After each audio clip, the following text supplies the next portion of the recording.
சிறிய முள்ளம்பன்றி மற்றும் அதன் கருணை. ஒரு அமைதியான காட்டில் சிறிய அழகான முள்ளம்பன்றி பெயர் பிப் இருந்தது. அதன் முடிகள் மென்மையாக இருந்தன, ஆனால் இதயம் மிக பெரியது.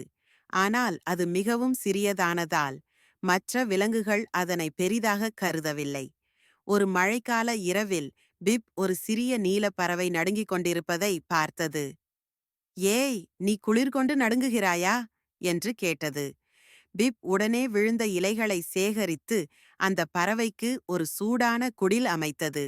அடுத்த நாள் காலையில் பறவை சந்தோஷமாக குரலிட்டது. நன்றி பிப், நீ என்னை காப்பாற்றி விட்டாய். இந்த செய்தி காட்டின் மற்ற விலங்குகளுக்கு தெரிய வந்தது. அவர்கள் அனைவரும் பிப் உண்மையில் எவ்வளவு நல்லது என்பதை உணர்ந்தார்கள். அன்று முதல் பிப் சிறிய முள்ளம்பன்றி மட்டுமல்ல, அது காட்டின் கனிவான இதயமானது. கதை நெறி. கருணைக்கு அளவு இல்லை. சிறிய நற்காரியங்களும் பெரிய மாற்றங்களை ஏற்படுத்தலாம்.